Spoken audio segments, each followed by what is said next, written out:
Bonjour et bienvenue dans notre émission Parole d'experts et aujourd'hui nous allons parler d'insertion, de territoire et d'innovation et pour cela j'ai le plaisir de recevoir Christian Buvide, chef d'entreprise, associé Silpa, du groupe Silpa, pardon. Il est également administrateur et trésorier d'une maison de l'emploi et marathonien. Bonjour Tony, et merci de m'avoir invité. C'est très Je plaisir. vous en prie. En tant que chef d'entreprise, Christian, dites-nous un petit peu quelle est la politique RSE aujourd'hui de votre entreprise? Alors aujourd'hui, je fais partie d'un petit groupe qui s'appelle Silpa, composé de 5 sociétés et 8 entreprises. Et la RSE, en fin de compte, on est en train de la mettre en place. On la réfléchit, on l'écrit actuellement. Et on s'aperçoit qu'on est déjà très porté RSE, parce que très lié au territoire, très moteur sur l'insertion, sur du consommé local, et c'est très facile à écrire. Donc on l'écrit, mais on a de très bonnes bases, parce que aujourd'hui, on faisait de la RSE avant de l'avoir écrite. D'accord. Et justement, comment participez-vous aujourd'hui à la dynamique du territoire avec les collectivités, avec les entreprises Alors, la dynamique d'un territoire, c'est aussi la vie de l'entreprise, c'est la vie de la société, c'est la vie de la formation. Enfin, une entreprise a besoin de collaborateurs.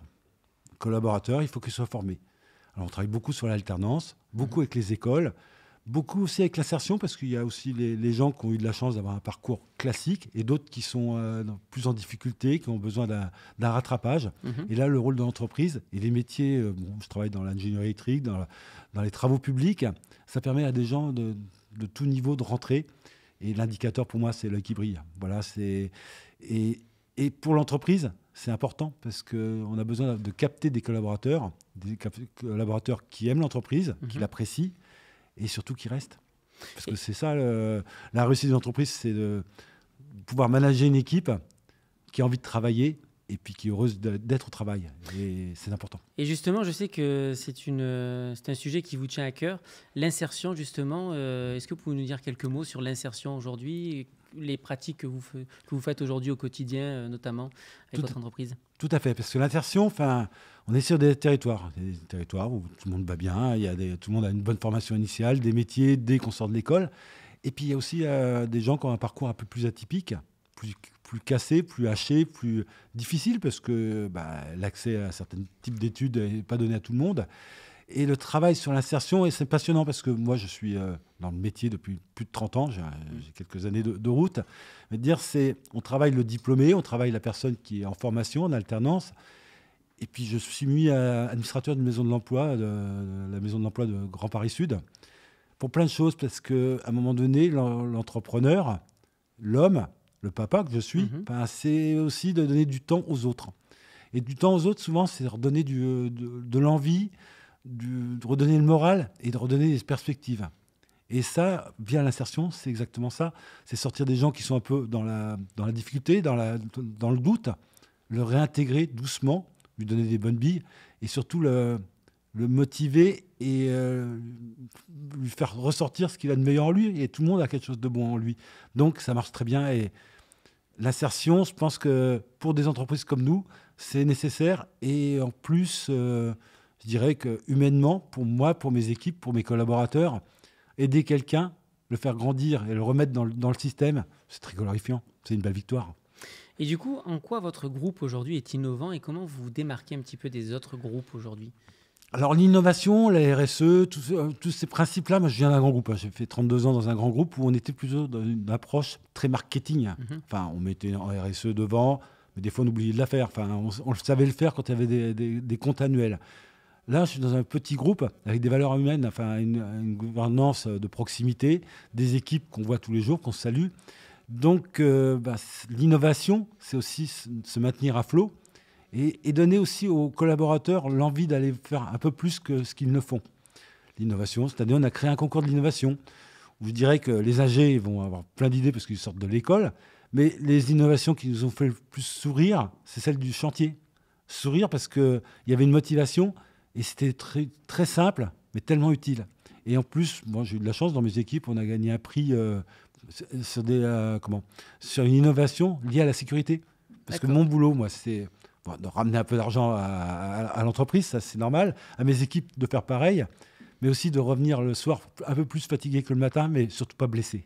parce que la sécurité au travail, c'est incontournable. Et l'innovation dans un groupe comme Silpa, il y a une petite compétition des entreprises, c'est amusant parce qu'on aime bien, on aime bien gagner. Enfin, puis j'étais fier que mes équipes se positionnent bien. Mais surtout, c'est donner la parole à des gens qui, des fois, sont un peu en retrait. Et là, il vient avec une idée que le comité de direction de l'entreprise n'a pas trouvée. Enfin, et ça, c'est bien. Et c'est donner aussi de l'accès à des décisions stratégiques à des gens qui sont peut-être un peu en retrait, à qui on ne demande pas quelle est ton idée pour réussir à faire quelque chose d'autre. Et dans l'innovation, c'est c'est aussi avoir l'équipe équipe. Enfin, c'est donner aux gens le droit à l'utopie de créer. Et l'utopie, c'est nécessaire parce qu'on ne peut pas vivre dans 2 ans comme on vivait il y a 20 ans. Donc l'innovation participe au changement. Et justement, Christian, quels sont les facteurs clés aujourd'hui de réussite pour votre société? Est-ce que vous avez des exemples à nous donner, un travail collectif que vous avez pu faire au sein des collectivités ou, Oui, on a de belles réussites. Bon, on a déjà survécu au Covid, à la Covid. Ça a été quand même une épreuve difficile. Mais je l'ai vécu dans une structure beaucoup plus petite de celle d'où je venais, mais avec une motivation de la présidence, de l'ensemble des chefs d'entreprise incroyable, parce que l'entreprise, il fallait la maintenir à flot, assurer ce qu'on nous demandait, parce qu'on a beaucoup de maintenance, il fallait être très présent chez les clients. Mais ça nous a aussi fait grandir. Et moi, arrivant dans ce groupe, c'était assez, je suis arrivé quelques mois avant, je me suis dit, j'ai fait le bon choix. Parce que l'initiative était là. On ne parlait pas de marketing, on ne parlait pas de communication, on parlait de faire continuer notre entreprise à croître et puis nos collaborateurs à offrir le plein emploi. Donc, des réussites, c'est tous les jours. C'est la gagne collective aussi. Moi, j'ai une petite équipe que j'ai recréée. Toutes les victoires sont bonnes à fêter, à gagner. Et c'est aussi en se remettant un petit peu en cause, je dirais, à l'innovation. Moi, je suis un vieux monsieur maintenant, j'ai quelques années de route. Je dirais que si je fais mon travail comme je le faisais il y a 30 ans, je serais has-been et je ne serais plus dans le coup. Donc, il faut laisser la part à la jeunesse, à l'expérience, au tutorat aussi. Je parlais tout à l'heure de l'alternance. Moi, je dirais que l'alternant, si on lui donne un bon tuteur, c'est la chance de sa vie. Enfin, c'est le faire grandir en lui apportant de bonnes valeurs. Mais en lui laissant la liberté aussi d'avoir une autre manière d'appréhender le travail. Donc les réussites se ressentent. Et puis sur les territoires, la réussite, c'est quand un territoire, un client nous garde. Enfin, c'est notre challenge et notre bagarre au quotidien. Et du coup, alors est-ce que c'est le marathon, c'est un échappatoire pour vous ou c'est Alors bon, le marathon, je cours pas très vite, mais je peux courir longtemps. Je dirais que le marathon, c'est aussi une philosophie. Il y a des objectifs. 42 km, c'est long, mais bon, faut le faire, faut avoir envie de le faire. Et je dirais, il faut appréhender le problème. Il y a des hauts et des bas. Il y a des moments où on est champion du monde. Des fois, on n'arrive plus à avancer, on est épuisé. Je dirais, ça ressemble un peu à notre vie professionnelle. Des fois, on a des belles victoires. Des fois, on a des moments durs. Dans le marathon, ça s'appelle le mur. C'est le truc à 27 km où on se demande qu'est-ce qu'on fait là et qu'il faudra aller à 42. Je dirais, c'est une philosophie, c'est une approche humaine aussi, parce que, marathon, quelqu'un tombe devant, on s'arrête, on l'aide à repartir.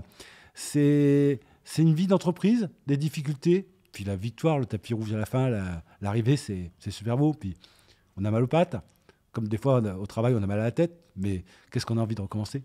Voilà. Et puis j'ai beaucoup de chance parce que je peux le faire, et ça, il faut avoir aussi l'humilité de se dire, faut que le corps soit là, et ça n'a pas de prix non plus. Donc ça ramène les choses à leur place. D'accord. Et du coup, en entreprise, vous avez embarqué vos équipes, vous avez... Alors dans ma précédente vie, j'en avais pas mal qui s'étaient mis à la course à pied, mais là j'ai de bon espoir.